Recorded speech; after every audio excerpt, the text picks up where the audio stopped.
Welcome to Feminist Question Time, brought to you by Women's Declaration International, the leading global organization defending women's sex-based rights against the threats posed by gender identity ideology.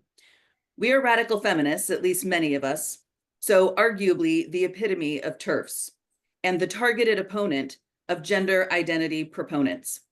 Our analysis of gender identity ideology has been consistent since Janice Raymond published The Transsexual Empire in 1979. So we were not surprised when this new attack on women came along, and we have not changed our analysis. In 2018, we wrote a declaration on women's sex-based rights, which lays out our position. It has been signed by over 38,000 people from 160 countries and is supported by 540 organizations. We have volunteer activists, including country contacts from every continent. You can become a member of WDI to help our work by volunteering or donating. Go to info@womensdeclaration.com or via your country contact, which you can also find on the website. Our program today will be Sheila Jeffreys talking about the pornography revolution, Irene Lawrence, Lauren Leggieri, and Margot Heffernan, who will be talking about their protest of the American Academy of Pediatrics conference, and Lauren Levy, who will be talking a bit about the implications of the Trump victory for women and girls. So just before we begin, I'd like to mention a little bit about the Democratic Women's Declaration, which I think someone's going to put in the chat. For many years now, a lot of American women have been asking me if there is an American Democratic Women's Declaration similar to the Labor Women's Declaration and the Green Women's Declaration in the UK. And until recently, there wasn't.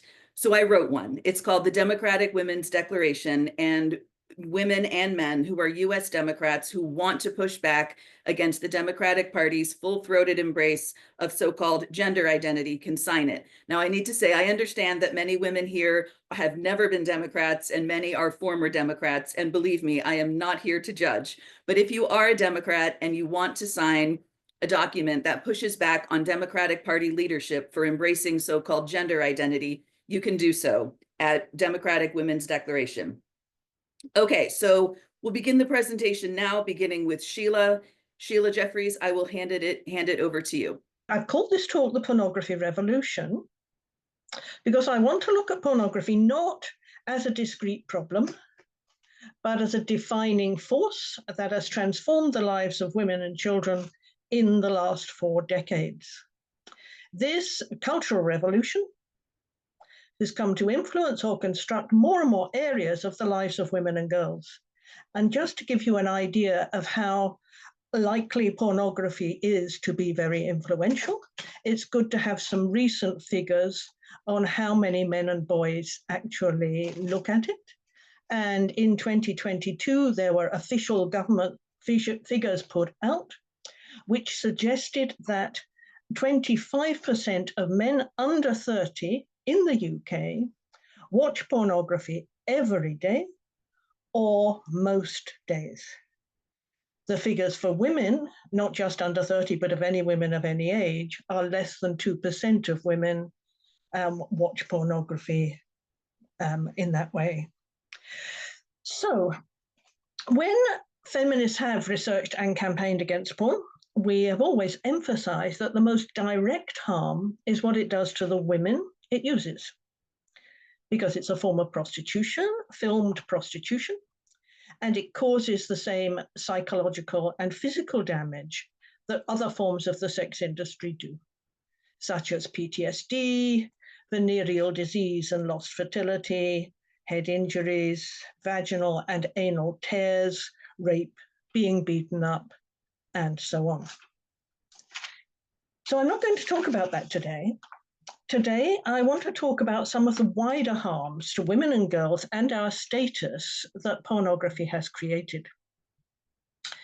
It has, I argue, transformed how men treat women sexually and in general in public life. It has transformed sexual practice. Young women, for instance, must now suffer anal sex and strangulation. It has transformed fashion and beauty practices. Women must wear crippling shoes called slut pumps as a result of their origin in the industry. It has transformed the way boy children, even in primary school, treat girls and their female teachers. There are few areas of everyday life in which porn has not constructed a world in many ways very different from the 1970s, when the industry began and when feminists like myself started to campaign against it.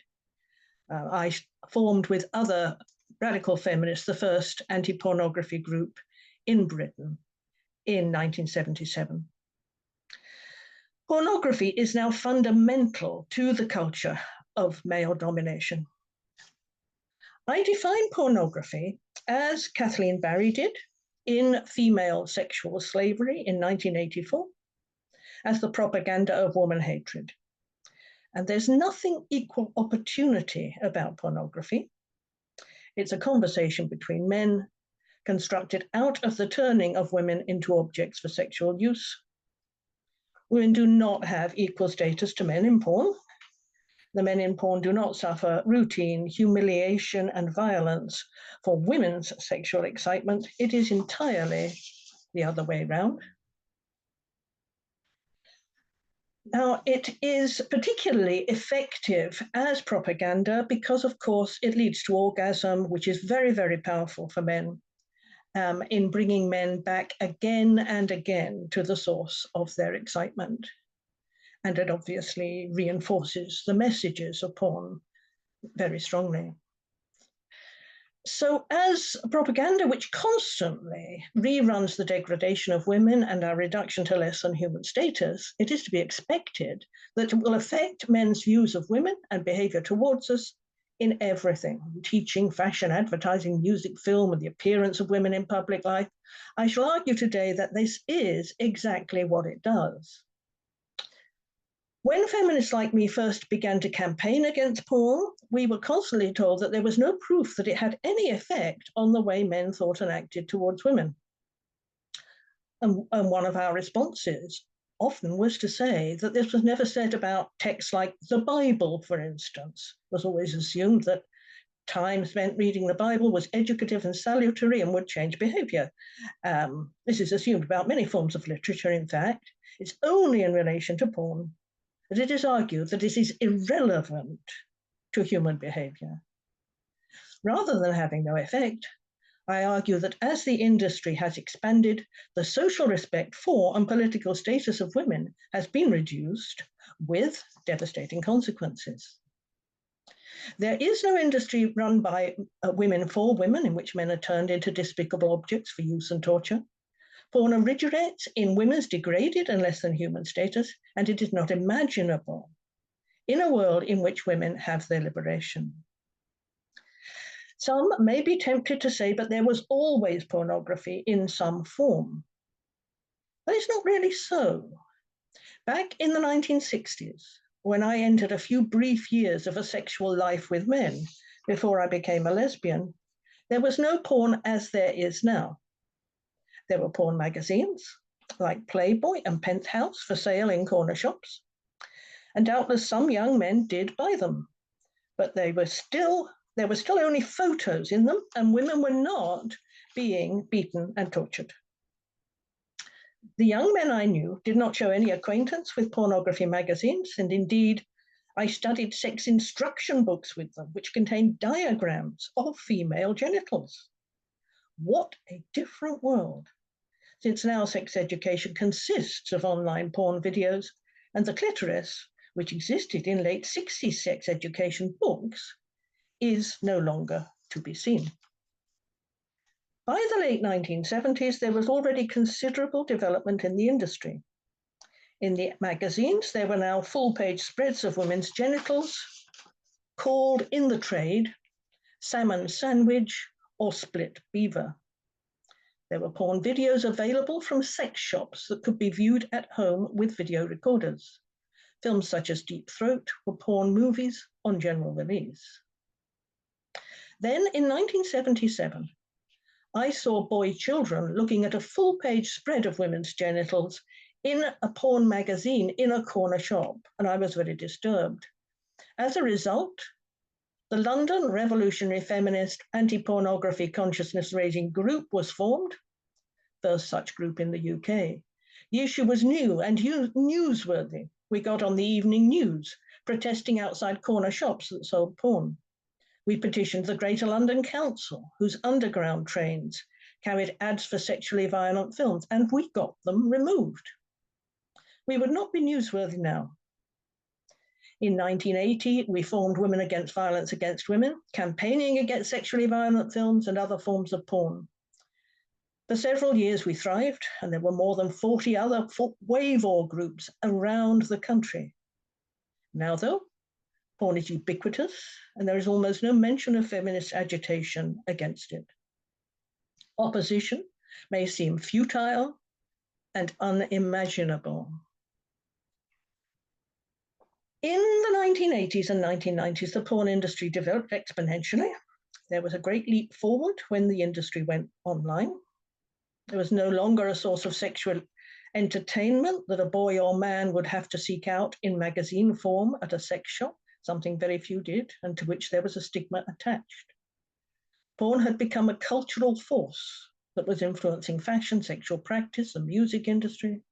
Women and girls were being sexualized and turned out as sexual entertainment for men on the catwalk as female singers and so on. Porn had begun to seriously change the conditions of everyday life for women. Porn had become the overwhelming form of sex education, and the line between the sex industry and non-commercial encounters between men and women had become thin. As an example of where we are at now, I'd like to mention the porn advertisement, which was put out by two campaign groups who were supporting the Democrats in the recent election. A newspaper report described it thus: it shows a fictitious Republican legislator enter a man's bedroom as he's watching porn and take away his cell phone. As the young man protests, the fictitious lawmaker adds, "I won the last election, so it's my decision. I'm just going to watch and make sure you don't finish illegally." I presume that's a reference to masturbation. I'm not always very familiar with the language men use amongst themselves. Now, the campaigners of a political party appealing so blatantly to one sex at the expense of the other would once, I suspect, have been seen as risky. Not anymore, because porn is seen as this naked appeal to male citizens over the bodies of women. That naked appeal now seems normal now. So I want to go into looking at some of the areas in detail that pornography has an influence on, and I'll start with pornography and fashion. One of the first areas of women's lives to be dramatically affected by the porn industry was fashion. In the early 2000s, I became very disturbed at the extent to which fashion had developed to sexualize women to resemble the way women were portrayed in pornography. I still remember the 1970s, when fashion for women was affected by the women's liberation movement. The high-heeled winkle-picker shoes of the 1950s and 60s went out of fashion. Women wore small heels, if they wore heels at all, with room for their toes. This is clear if you look at the movies from that time, which are very educational. Fashion was, for a brief period, slightly more egalitarian, though women's clothing still revealed much of their bodies for men's sexual excitements with short skirts and so on. Feminists, of course, rejected makeup entirely in the UK in the 1970s and 80s, rejected short skirts and generally skirts in favor of jeans and t-shirts. There was generally a greater freedom of women's appearance in the late 20th century. In the 1980s, when what was called power dressing came in for women, there were shoulder pads, and it represented women's supposed move into the corporate world. So fashion has been different. Then in the early 2000s, I realized that something had changed dramatically. I was seeing winkle-picker, very high-heeled shoes back in fashion in a very extreme form. I saw more than once ordinary women trying to walk down the street in these shoes and falling flat, so they had to be helped up. The return of crippling and degrading shoes for women, and I argue, was related to the dramatic rise of the sex industry, and particularly pornography, and the merging of all its symbols and practices into fashion. From the 1980s onwards, gay male fashion designers introduced more and more references to porn and men's fetishistic sexuality into fashion. And this started with an obsession with sadomasochism. Fashion contained black leather and straps and studs. If you remember Madonna, some of you will be old enough to remember that. Fashion designers are overwhelmingly men, and they clothe women in ways that give them sexual excitement, despise the ways in which they harm women and women's status, or perhaps because of it. Most of those men are gay. They do not have to walk or appear in public in shoes they may fall over in, but they do put women in those shoes. Some of these gay designers can be found online wearing the crippling shoes for their own sexual excitement, but not usually into the supermarket. In pornography, the women wear absurd and crippling shoes as a matter of course. Often they wear nothing else, just the shoes, which are transparent plastic strips on extremely high heels. In porn, these are called slut pumps. These slut pumps are the footwear that the gay male fashion designers have put onto women in the 21st century. So they've come out of the pornography and onto women. The effect that such shoes have on women is to make them vulnerable and alter their posture, to thrust out breast and buttocks, and that's sexually exciting to men. And it's fairly well described in the shoe fetishist literature, and there is plenty of that. The famous French gay male shoe designer Christian Louboutin was asked in 2013 to explain what men find attractive about a woman in high heels. And as reported in a fashion magazine at the time, he said it was the fact that the heels slowed the woman down, giving the man more time to look at her. Louboutin said nothing about aesthetics, only speed. What is the point of wanting to run, he said. I am all for the pace getting slower, and high heels are very good for that. So this is a gay man explaining why he designs those shoes and puts them on women. It slows them down. Another way in which porn helps to prescribe the kinds of tortures that women must inflict upon their bodies is in the normalizing of the shaving of women's vulvas, a practice men say they like because it makes women clean and shows their genitals clearly to the male gaze. All the practices that have gradually become necessary for women in pornography and other forms of prostitution have become normalized for women who are not in prostitution, such as breast implants and anal bleaching, in which women have to make their anuses look attractive to men in case they wish to use that particular orifice. More and more degrading, painful practices have become necessary so that women may service their porn-trained masters. I want to talk a little bit now about sexual practice. Another result of the porn revolution is that porn now constructs everyday sexual practice. There's a great deal of research by feminist academics that makes it clear that boys and men who use porn develop more sexually aggressive attitudes towards women. But rather than look at rape and other more extreme forms of sexual violence today, I want to look at the result of pornography now being sex education on everyday heterosexual sex, and which has now become something routinely degrading, painful, and destructive to women's health and even to their lives. Back in the 1970s, feminists in the women's liberation movement campaigned for women's right to define their own sexuality. Imagine that, when now, of course, pornography is sex education. We saw that as absolutely crucial. And now it seems ludicrous, really, because porn teaches violent male sexuality as normal and just what sex is. Anal sex, for instance, was not usual in heterosexual sex in the Anglosphere in the 1960s and 70s. It is very common now, though, and it's usually painful for women and certainly offers no pleasure. It is, though, a practice which gives men the pleasure of a tight tube, which they like, and of being able to degrade women, which is the stuff of pornography and is exciting to men.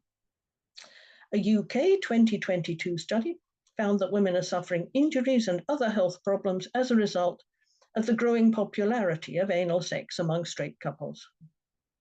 The consequences include, for women, incontinence, sexually transmitted infections, as well as pain and bleeding, because the women experience bodily trauma while engaging in the practice. The National Survey of Sexual Attitudes research, which was undertaken in Britain, found that the proportion of 16 to 24-year-olds engaging in heterosexual anal intercourse has risen from 12.5% to 28.5% over recent decades. Similarly, in the US, 30 to 45% of both sexes have experienced it. And this is generally seen by these researchers as being connected with increased use of pornography. However, women who engage in anal sex are at greater risk from it than men. The research says increased rates of fecal incontinence and anal sphincter injury have been reported in women. Women are at a higher risk of incontinence than men because of their different anatomy and the effects of hormones, pregnancy, and childbirth on the pelvic floor. It explains that women have less robust anal sphincters and lower anal canal pressures than men, and damage caused by anal penetration is therefore more consequential. But this is now recommended in sort of magazines for young people and seen as pretty normal. What would once have been seen as the violent practices of sadomasochism have been normalized, such as strangulation, which excites the man and can result in death or permanent brain damage to the woman. July this year, Australian researchers published a study showing that among 18 to 25-year-olds, over half of the more than 4,700 surveyed had choked or been choked by a sexual partner. Among young people, sexual choking has become mainstream. The main way that young people were introduced to it was through pornography. In previous decades, everyday sex would not have been assumed to involve the risk of serious brain injury. But now, as a result of the porn revolution, it does. The strangulation cuts off blood flow and causes serious brain injury, if not death. I just want to mention the way in which pornography has created fetishism, although I know you've heard me speak about this many times before, I suspect.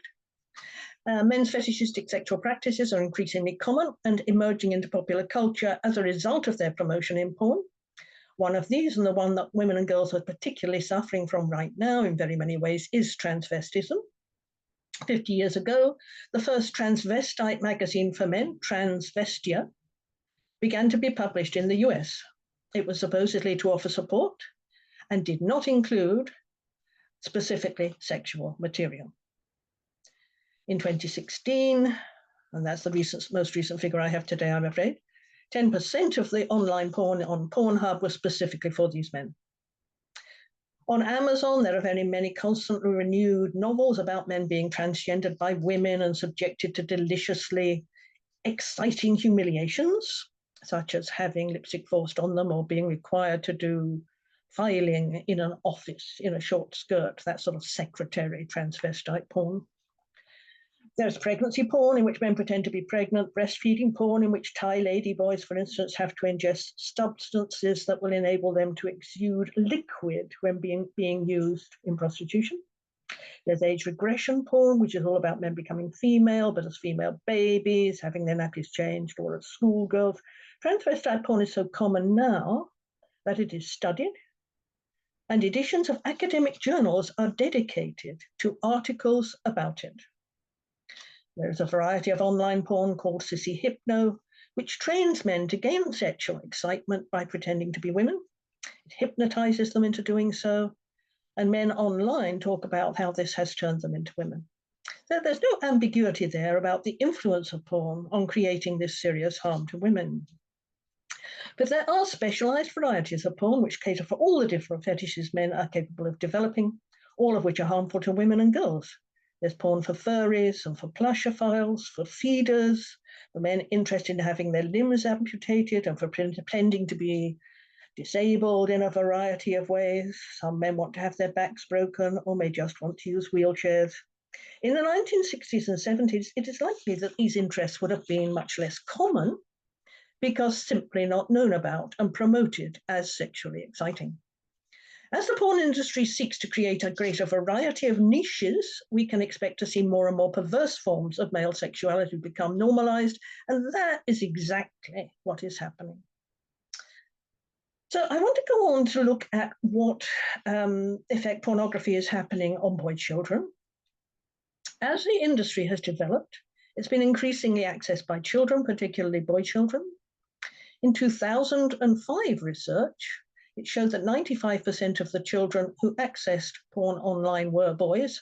I'm sure that figure is very similar.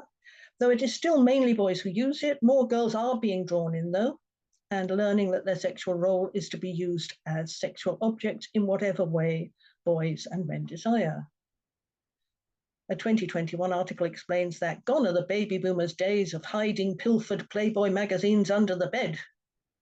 Today's teenagers are merely a few clicks away from seemingly infinite streaming pornography. The children report that porn is their sex education. So school systems in many countries are introducing what is called pornography literacy to their sex education programs. This acknowledges that porn may give some misinformation about sexual practice, but accepts that children will use it and need to recognize what is good and bad about it. This is a new world of sex education in which girls have no choice to learn that there is a view of sex more suited to their autonomy and pleasure. There is evidence that the boys are becoming particularly advanced in woman hating. This is the violence and sexual violence that boys at both primary and secondary schools are exhibiting towards both girls and women teachers.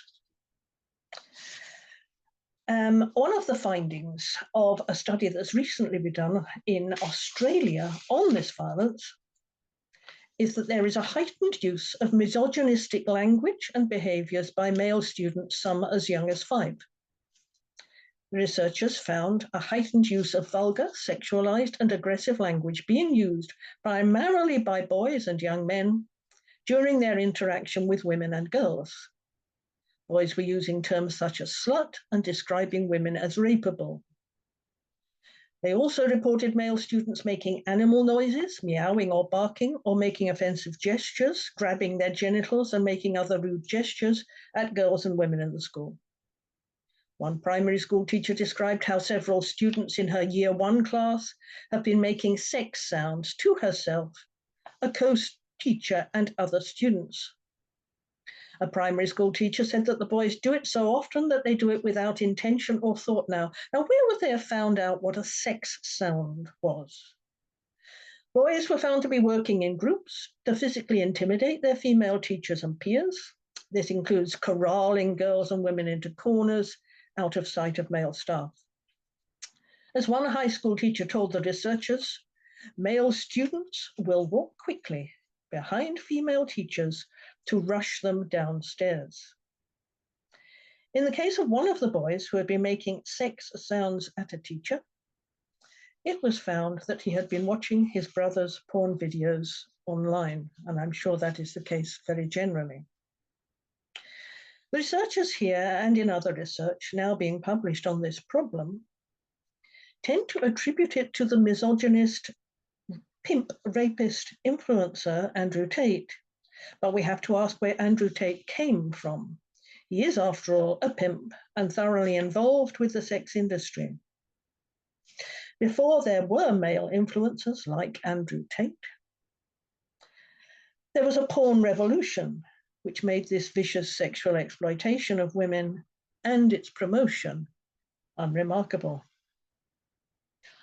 Porn runs through all of this violence, but it is easier to focus on one man as the cause, although much of the research mentions pornography, of course. Another way in which I see pornography as affecting women's status is in attacks on female politicians. I've spoken before on pornography and the deleterious effect it has on democracy, so I won't spend too much time on it here. We will probably agree that women's equal participation in the democratic process is a necessary feature of democracy. Women have fought for more than a century all over the world to get women the vote and the right to stand as representatives. But today, as a result of the convenience of social media, and I suggest the sophisticated woman hating being nurtured through porn, and other areas of the sex industry, women MPs are receiving so much mainly sexualized abuse and threats on email that some consider quitting, and some women think they could not bear to stand. There is nothing egalitarian about these rape and death threats. Men do not receive anything like this abuse and do not receive sexual threats in the same way. And Black and ethnic minority women receive far and away the most. There is a whole area of study in political science based on what is called civility in politics, and general agreement among political scientists that civility is a vital component of a working democracy. But it is seldom suggested what might be destroying this civility.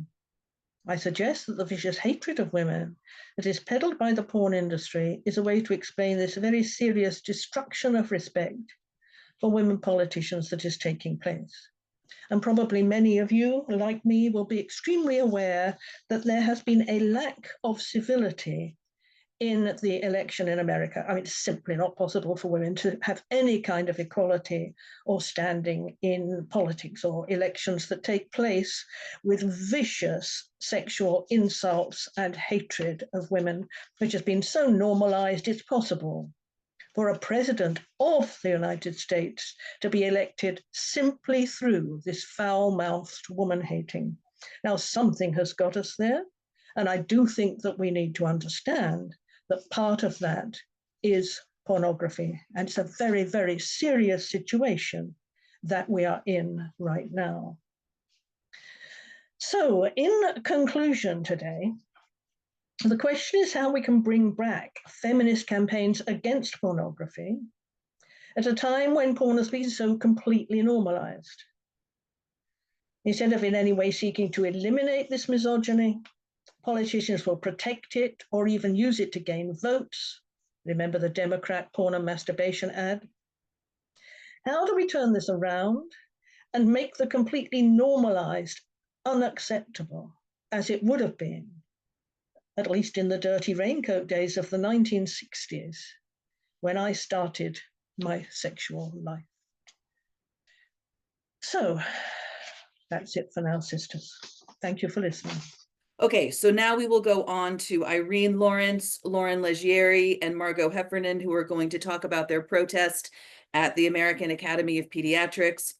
Irene Lawrence is the Peaceful Defiance Coordinator for WDI USA, as well as Secretary on the board. She joined the board of WDI USA in September 2023. Lauren Leggieri is a gay rights activist working to stop pediatric gender transitions in the US. Lauren is a strategy director with the LGBT Courage Coalition. She focuses on organizing volunteers and direct actions. The LGBT Courage Coalition is an American-based registered nonprofit that seeks to impact culture and medicine to accept and support gender nonconformity in a non-medicalized way. Lauren has been interviewed on and led podcasts discussing medical transitions and the harms to the lesbian and gay communities. She has directed actions at the 2024 Endocrine Society Conference in Boston, Massachusetts, the American Academy of Pediatrics Annual Leadership Meeting in Chicago, Illinois, and the 2024 American Academy of Pediatrics Conference in Orlando, Florida. She will be leading an action at the US Supreme Court for the case of United States versus Skrmetti. Oral arguments will be heard in December 2024. Margot Heffernan is the board vice president at Women's Liberation Front. She's a writer and activist in the interest of women and girls, and she's got master's degrees in various topics. I just want to say quickly, I was very happy to be with both Lauren and Margot in Washington, D.C. on November 1st in support of German women and girls all over the world. So with that, I will turn it over to Irene, Lauren, and Margot. It was very gratifying to be there in Orlando for the AAP conference. It's great to feel like we're spreading the word, because so much of the problem with gender affirming care is that people have really no idea that this is actually happening to children, to girls and boys. And so it was a great opportunity to be seen and heard. And so that's kind of how I would begin. And it was great to be able to get this broad coalition of organizations together. I've said before, like the medical establishment is not really giving us any other opportunity to voice dissent.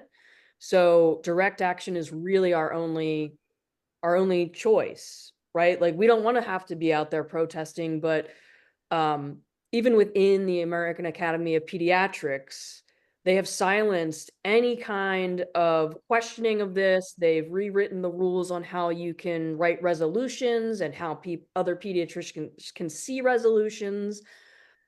We had another cohort with us that actually managed to get like vendor status in the convention center while it was going on. They were a group of detransitioners led by Aaron Friday and January Littlejohn. And some of their feedback from being in there is that these pediatricians largely are completely unaware of the CAS review. They are unaware that there are any objections to this, and they are grossly misinformed about what actually happens within these gender clinics. A lot of these pediatricians, like pediatricians do not become pediatricians because they want to harm children. They want to help children. And so when these pediatricians are getting kids coming in saying, I have gender dysphoria, or I feel this way or that way, they're sending them to the gender clinics believing that these children are going to get psychologically comprehensive psychological evaluations and therapy, and that's just not the case. But these pediatricians don't even know it. And while we were there, the American Academy of Pediatrics sent out emails. There were signs all over the convention saying, do not engage with protesters. They did not want them to even speak to us. They are silencing any dissent from within, top down. So we felt we had no other option but to be out there on the streets. And again, it is the AAP is such a top-down organization. They control, the upper echelon of that organization controls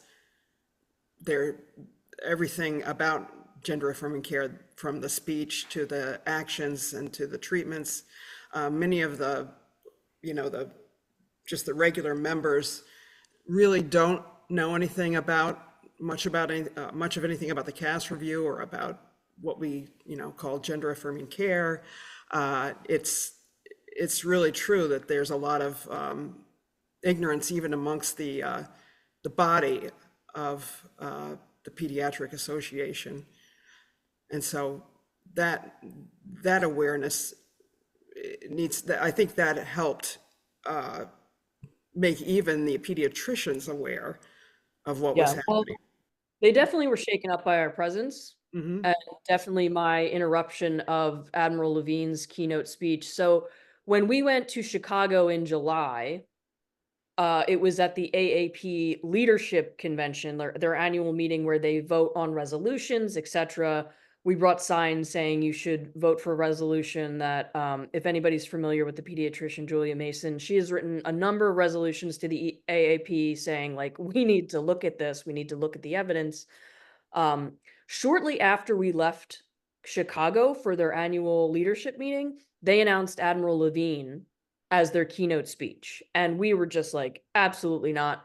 We're going to make our presence known. These people need to know that people object to this. They need to know that children are being harmed. And somebody in the chat was asking, like, who do you think is motivating these people? At this point, I really believe that the AAP right now is in a position where, like, they're afraid to be sued. Because what happens if they say, oops? Like, how do you explain that you've sterilized a generation of children over an ideology? There's no backing out of that, right? So right now, I think they're just circling the wagons. They know that it's coming. And I do believe the AAP is the weakest link. Because like I said, pediatricians, once they are informed about this, are appalled. They are absolutely appalled. We know how this harms children greatly. It's a horrible, horrible, horrible medical scandal.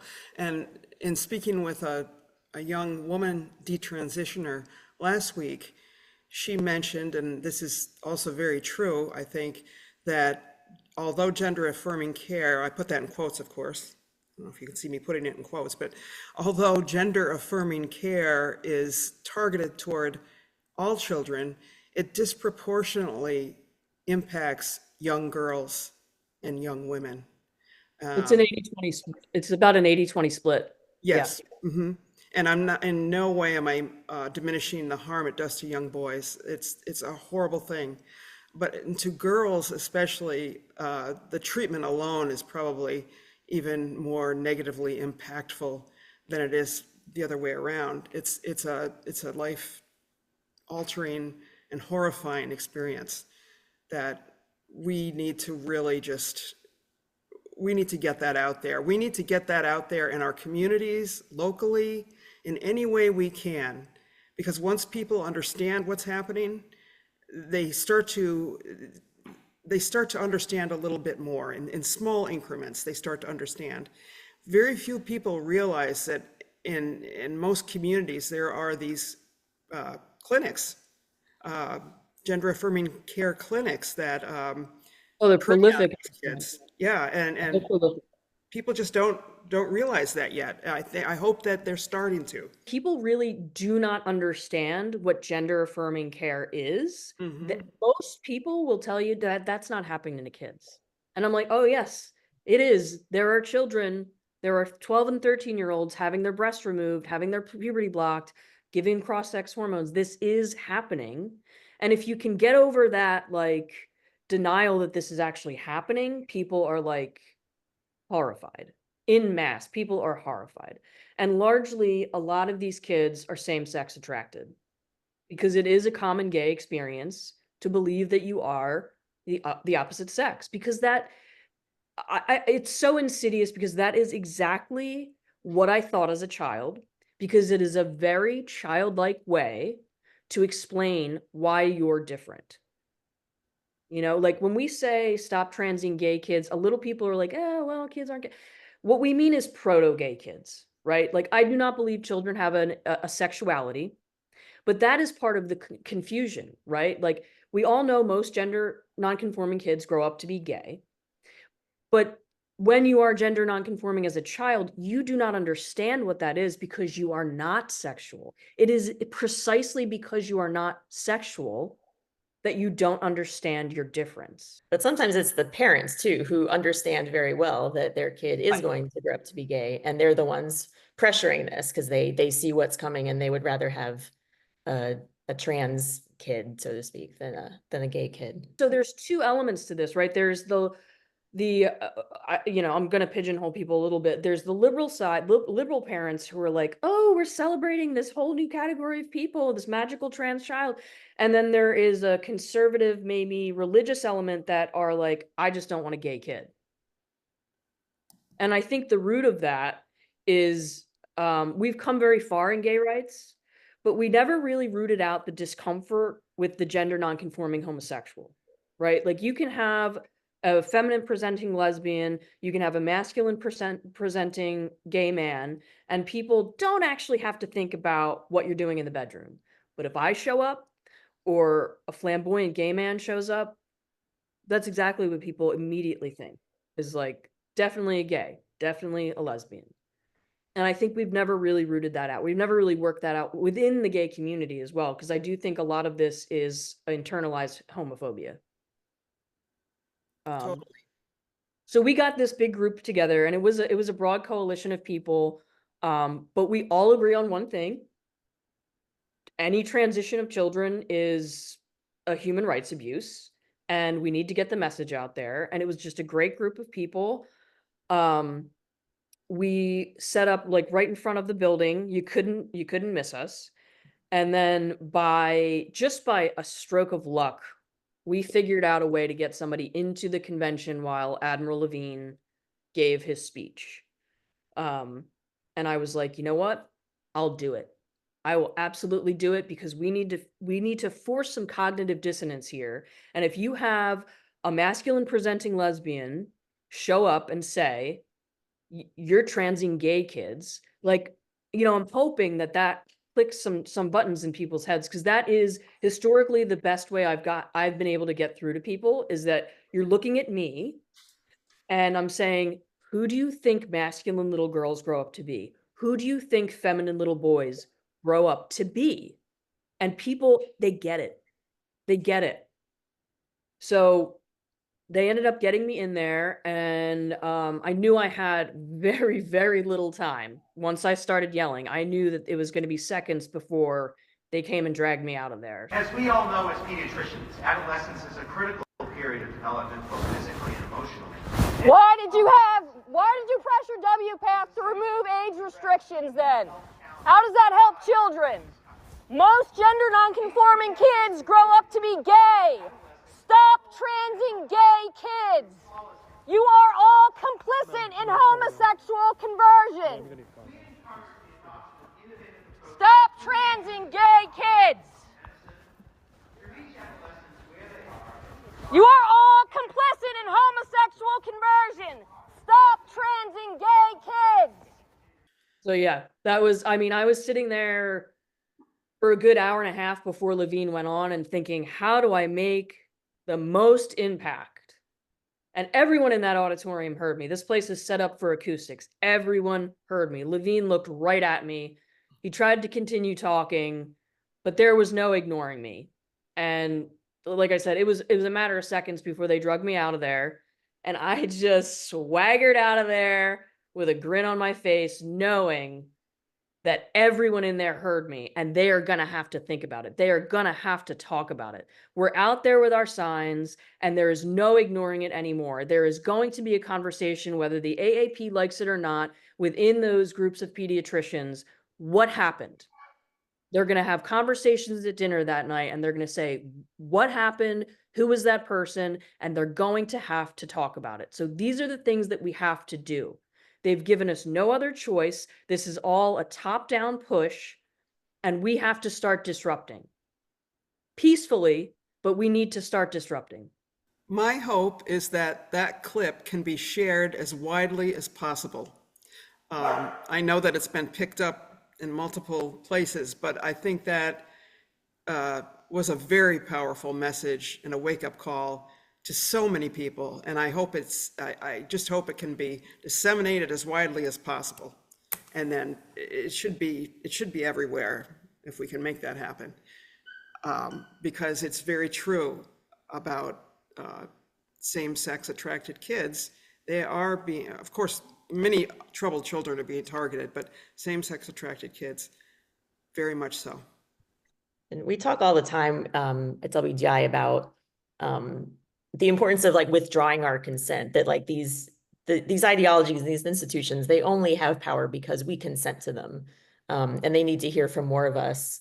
And they need to see that we can withdraw our consent and we can remove our support. And then if enough people do that, then it can crumble. I would just like to speak to, there's a lot of comments in the chat about the presidential election and Trump coming out against pediatric gender transition. I think we need to have a very realistic idea of what he actually can do. Like as an executive, he has a lot of leverage and freedom in foreign affairs, but there are checks and balances in the United States for a reason. And I do not believe with the recent overturning of Roe v. Wade, their argument was that states have the right to legislate medical practices. So I do not believe that Trump will be able to enact a federal ban. We need to go state by state. We need to get active in our community. We need to get active on our school boards, in our local legislation. We need to be out there and start pushing this locally, because it is going to be a state by state thing. Here in Virginia, we have something called the Virginia Values Act, which allows, men to declare their legal womanhood and vice versa. And so there's a perfect example right here of a state-bound act that is just here in Virginia, but this is happening in many other states. And though that's not specifically about gender affirming care, it rolls into this whole larger issue of, men becoming women and all of this nonsense. So that's something we need to pay attention to in our own locales. We really need to amp that up. This is not going to be a cure-all. I mean, no matter what, we have to do something in our own states. Yeah, and continue. not just legislatively either. Like, there needs to be a cultural shift and an understanding of what is actually happening. I think the easiest way in is talking about children, but there needs to be a conversation about the harm being done to vulnerable adults as well. Absolutely. Someone who comes into a clinic or into a psychiatrist's office, even if they're an adult, they're being told, you have gender dysphoria, this is the only option. These are vulnerable people. Clearly, if you're struggling with knowing and understanding and accepting what sex you are vulnerable and you are probably mentally ill. Absolutely. And we have to decouple this from the abortion conversation too, because they've been so successfully force-teamed and they're completely different. Right, because they make this analogy of like bodily autonomy. Well, my argument is that yes, human beings do have bodily autonomy. However, no human being is performing a sex change operation on themselves. No human being is prescribing testosterone or estrogen to themselves. Doctors are complicit in this, and doctors do not have the right to harm people. It's do no harm, and this is harmful. The hormones, like the whole establishment of endocrinology was developed to put the body back into homeostasis. If you are giving a body wrong sex hormones, you are deliberately taking a body out of homeostasis and creating a disease state in the body. If you are removing healthy sexual organs, you are creating a disease state in the body. This is not medicine, and we need a cultural shift and real talk around these issues. You always have that friend you might have an opening with, right? And it's those small conversations that make a difference. Asking questions can be so effective too. Like, why is it that this is the only area where in order to be authentic, you have to change everything about yourself? Like, just trying to, like you said, creating that cognitive dissonance and getting people to think. Another thing is these physicians who treat, I'll put that in quotes again, treat what we've been, forced to believe is this business of gender dysphoria. They know full well that putting testosterone in a woman's body is toxic, and that vice versa as well. Endocrinologists know that. I was talking to a woman who just started hormone replacement for menopause, and the doctor was very, very explicit with her that like we need to really monitor this because it's basically poison. Exactly. So they know this. They know it. They know it. I talked to a young detransition man. This is a 20-year-old boy who was castrated, who would have otherwise just grown up to be gay. And when he went back to the clinic, because no one else will touch these kids, the medical establishment is not even set up to help detransitioners. There's no medical billing, no medical codes for it. So when he went back to the only hospital, Children's Hospital of Philadelphia, who would help him, what they told him, what they looked him in the eye and said, because he wanted testosterone, he can't produce his own, and he doesn't want to be on estrogen. They looked him in the eye and said, we only prescribe testosterone to females. So they know exactly what they're doing, and they are just beholden to this ideology. We're doing another action in front of the Supreme Court on December 4th. We encourage anyone who can get to DC on that day to show up. Like, this case is going to be monumental, and although we do believe we're going to win, we do believe that the Supreme Court is going to vote in our favor and say Tennessee does have the right to ban this treatment. That still leaves half of the country's children being harmed by this. So we need to shake them up. We need to show some cognitive dissonance. It can't just be people with signs that say, Jesus will save, and the Rainbow Coalition on the other side. We want to have a coalition of especially gays and lesbians on our side. So we have another broad coalition of organizations showing up. Wolf and WDI are also going to join us. Partners for Ethical Care, Gender Health Query. But anyone who can show up, please show up. You'll know us. You'll see us, because we're gonna have a presence there.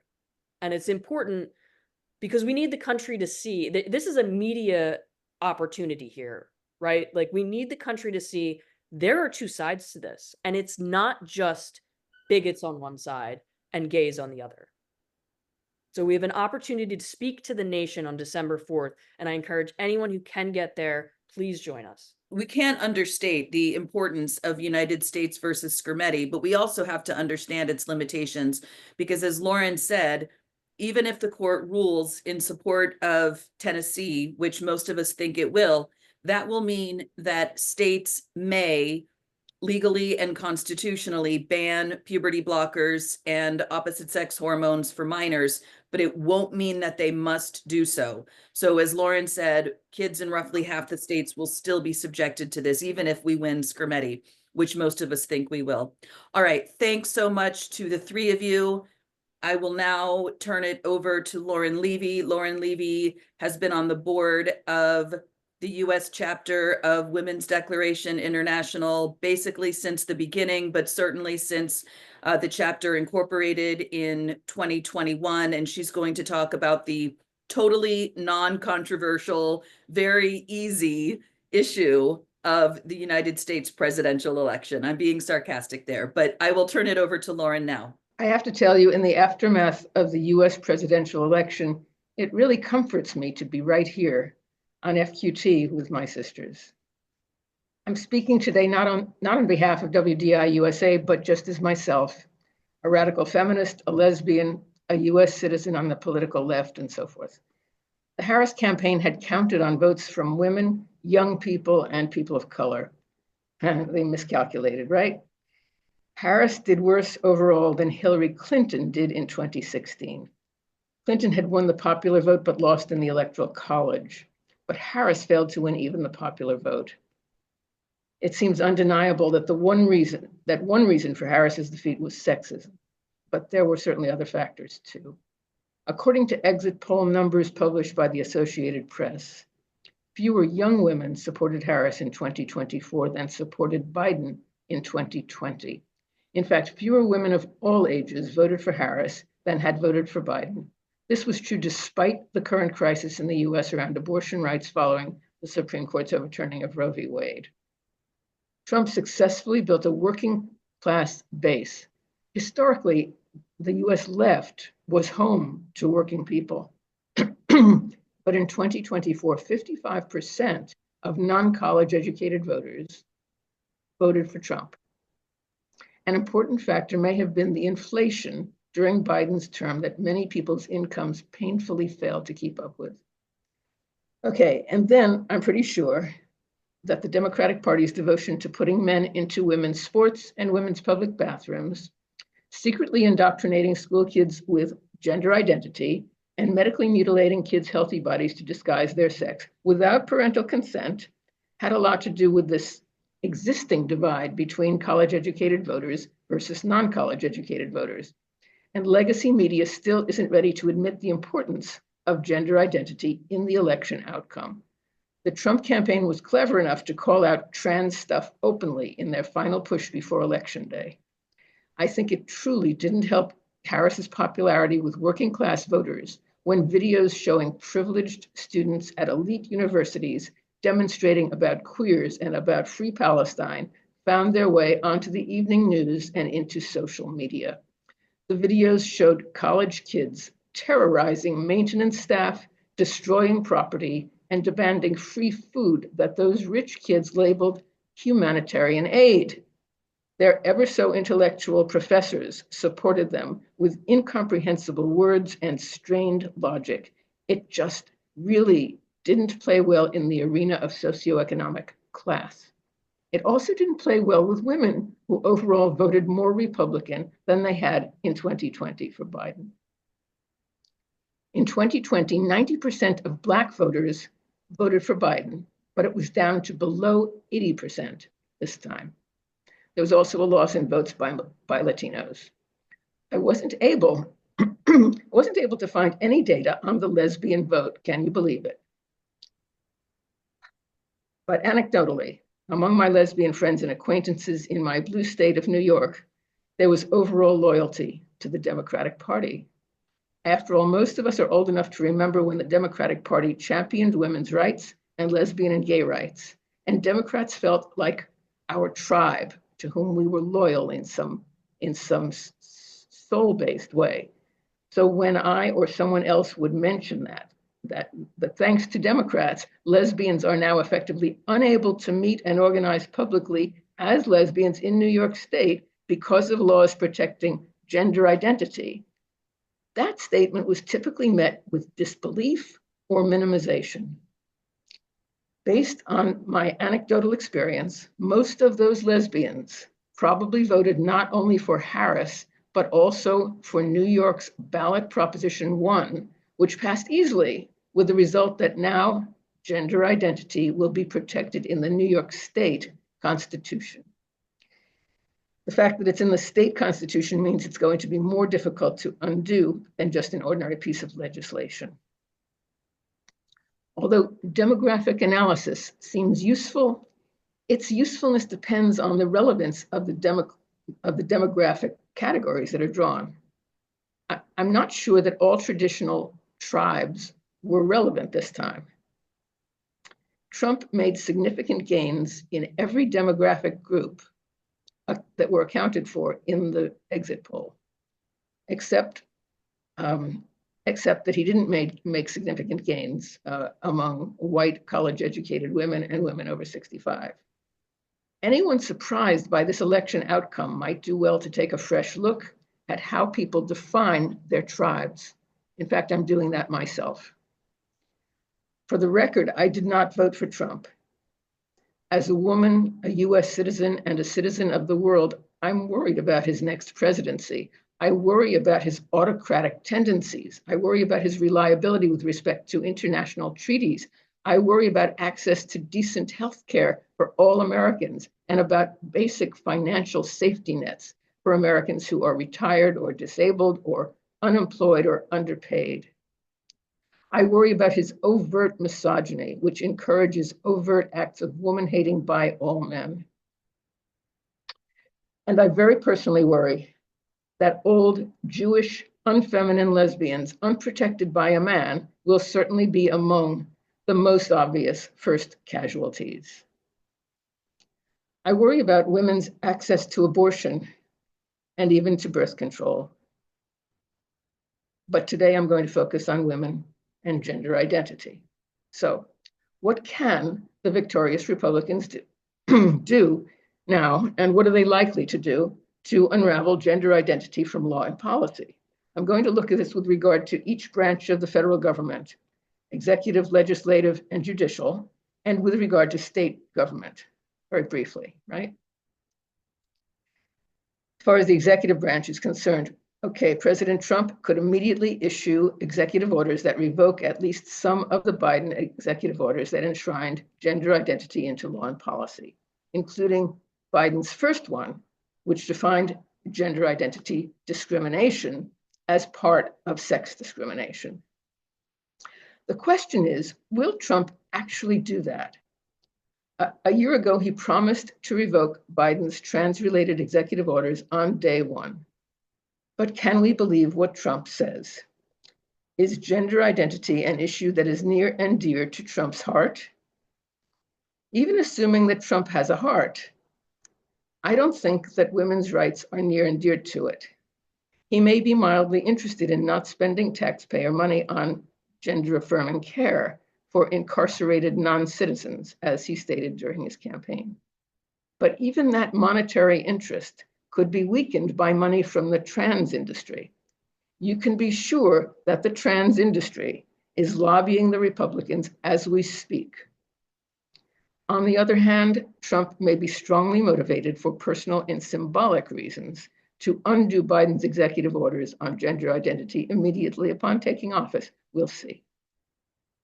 As to the legislative branch, a Republican Congress, a completely Republican-dominated Congress, which it looks as though we will now have. Vote count is still out, but it looks likely. That Republican Congress could enact federal legislation that would advance women's rights. For instance, Congress could define woman as adult human female throughout all federal legislation. But will the Republican Congress do that? It may come down to financial considerations, including pressure from the pharmaceutical industry, which profits greatly from gender medicine. But it will also depend on US TERFs. Now that the public has been made aware of what it may be framing as the excesses of trans rights, we may see more and more media coverage of those excesses, although not necessarily coverage of radical feminists making radical feminist arguments. But fortunately, trans-related horrors are kind of self-peaking once they become visible. If we are able to continue our reality-based campaign in a focused manner, we TERFs, some good legislation might happen because, as Karadansky says, if we can be heard, we will win. As to the judicial branch, we already have a Republican-dominated Supreme Court, and there are already cases concerning gender identity in their pipeline, although the justices have the independence that comes with life tenure. They may feel even more comfortable ruling in favor of reality in the wake of the election results. I'm guardedly hopeful about the Supreme Court. Keep your eye on United States v. Skrmetti for the earliest indication of their thinking on gender identity. Oral arguments, December 4th. In the US now, we also have a system of state governments. State legislatures in blue states are still free to enact legislation that favors gender identity ideology, at least for now, but only so long as it is not in conflict with rulings by the United States Supreme Court. So what does all this mean going forward for US women who oppose gender identity ideology in law and policy? And American radical feminists, who after all are products of the political left, continue to work with women who oppose transgenderism but are not radical feminists or not even on the left in any way at all. We mostly have worked reasonably well across the aisle from time to time, up until now, on a per-issue basis. But will so-called gender-critical women and radical feminists now inevitably be split over issues of Trumpian totalitarianism? Will men on both the left and the right capitalize on the divisions among women to divide us so much that we are unable to collaborate effectively in completing the defeat of gender identity in law? Democratic Party officials, having suffered a damaging and humiliating loss, are now the minority party. As the minority party, will they now be open to reevaluating their allegiance to all things trans?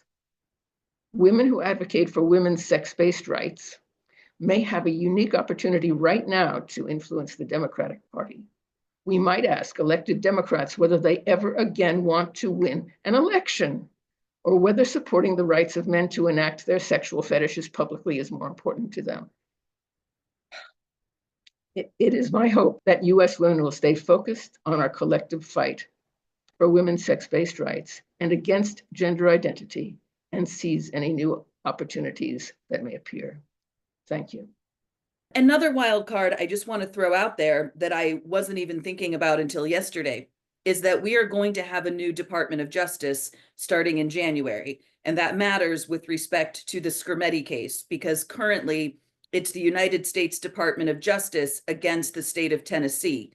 And the incoming Department of Justice could very well change tacks, and that would be a massive game changer. Or they may just let it go forward. We just don't know. We'll see what happens. Was the video that he made and the publicity did in the last couple of weeks before the election just to get votes? I suspect it mostly was, because as women have been pointing out in the chat, he loves rapists and prostitution users and men who are violent to women. I mean, that's his crowd. That's who he is. This is not a man who cares about women. I guess he could pretend to care about children in this sense. But I can't see, you may be right that he will just do this one thing that you're suggesting, Tara, but I can't think that he's going to give up just having conversations with Putin and all the things he really likes to do, to be concerned about what's happening to him. I can't see that. I do suspect it was to get elected. And as Lauren says, we cannot forget that gender identity was not just a Looney Tunes theory made up by the left, though it is that, but it's also an industry. It is a multi-billion-dollar industry. And as Lauren says, or, as I sometimes say, having fully colonized the left, it is going to colonize the right, or at least it's going to try to. We can move on to news around the world. Hello from Canada. I actually have some positive news to report out of Canada this week for a change.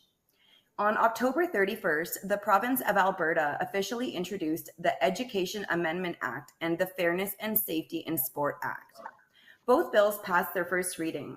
This is a very promising first step in protecting children from the harms of gender ideology and ensuring that women and girls are able to participate in sport without added danger or unfairness in Alberta. There's still a way to go on these bills, but the fact that they passed their first reading is certainly something to celebrate. Canadian women joined the worldwide protest against self-ID coming into effect in Germany on Friday. A group of women attended the German embassy in Ottawa and held a peaceful protest. Thankfully, there were no counter-protesters.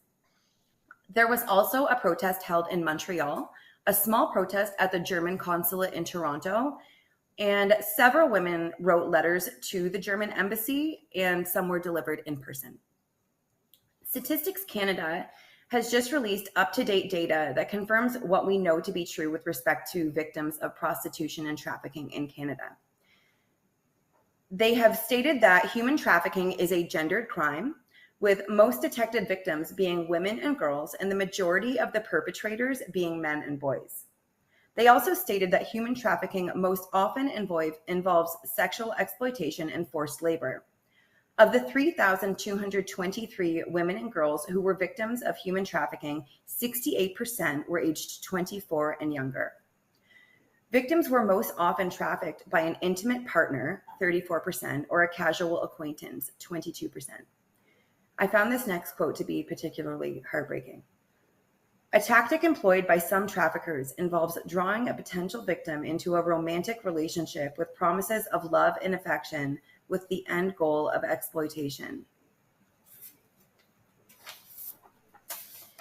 In other Canadian news, Adam Leboucan, who has renamed himself Terra de Sousa, has requested a temporary leave from the women's prison he is incarcerated in to attend an Indigenous ceremony. Leboucan is in prison for raping a 10-month-old baby so severely that the baby had to be airlifted to a Vancouver hospital. He also admits to having drowned a toddler in his youth. Leboucan decided to begin identifying as a woman after he went to prison. He was then moved to a prison with a mother and baby unit, where multiple women have reported him leering at their babies. Leboucan has applied and been denied temporary leave several times in the past.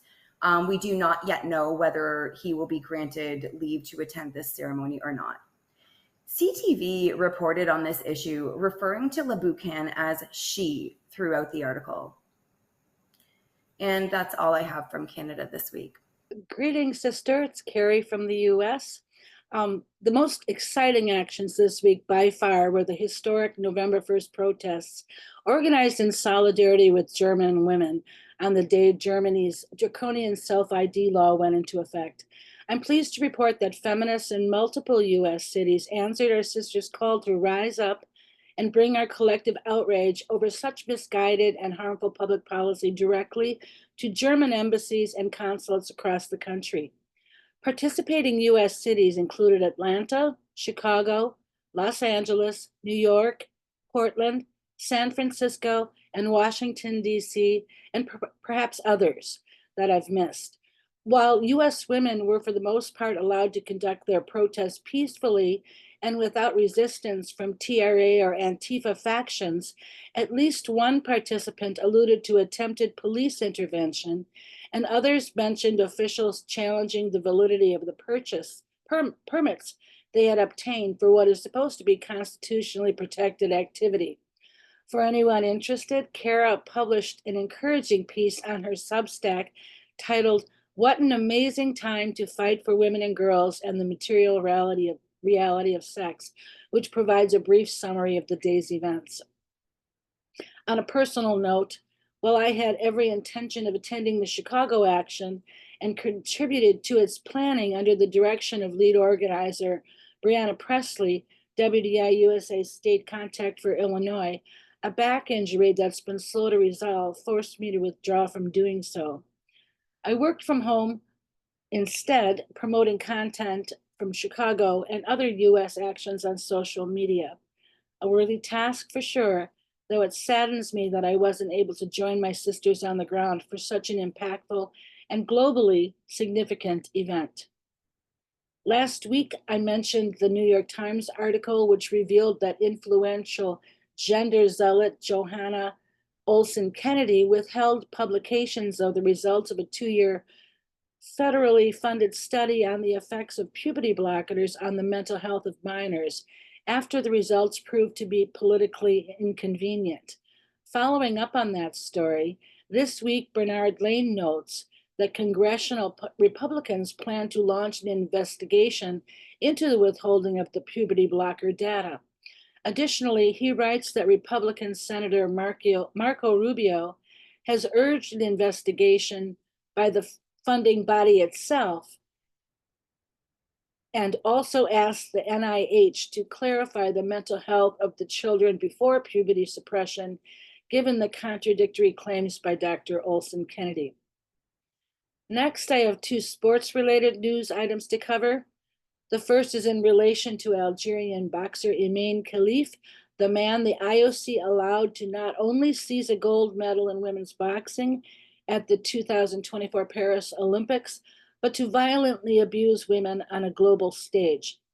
A detailed medical report by expert endocrinologists from hospitals in Paris and Algiers, drafted in June of 2023, and recently obtained by a French journalist, confirmed that Khalif is impacted by 5-alpha reductase deficiency, a DSD found only in males, has XY chromosomes, internal testicles, a micropenis, and male typical testosterone levels. As our chief of staff, Kristen, wrote in her Substack post on the topic, these developments expose an uncomfortable truth.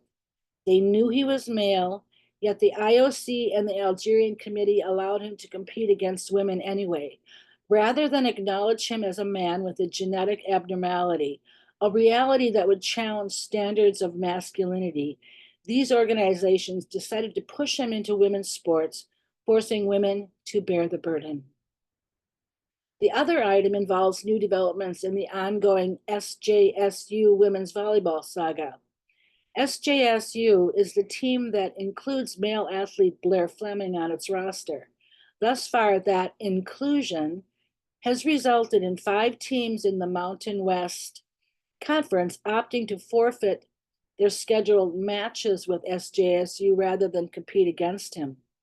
As reported by the online magazine Quillette, on October 29th, Melissa Beatty-Smooth, associate head coach of the SJSU volleyball team, filed a scathing 33-page Title IX complaint with officials at SJSU, the Mountain West Conference, and the NCAA, which details how her school's aggressively enforced transgender inclusion policy created a toxic environment for female athletes. One of the more unsettling allegations in the filing was that Fleming had conspired with an opponent to help San Jose State lose a match and attempt to injure teammate Brooke Slusser. Brooke, you may recall, was the first and only, I do believe, SJSU player to publicly voice opposition to Fleming's inclusion on her team, and who last month joined 16 other female athletes in suing the NCAA for Title IX violations. Mere days after Beatty-Smooth filed her complaint, SJSU responded by suspending the coach indefinitely, effective immediately, on Saturday, November 2nd, just 90 minutes before a scheduled match against New Mexico. That SJSU suspended the coach, whose only intention was to protect women's sports and protect team members, is outrageous and quite possibly illegal. We'll have to see how this plays out, but for now, Beatty-Smooth is evaluating all her options.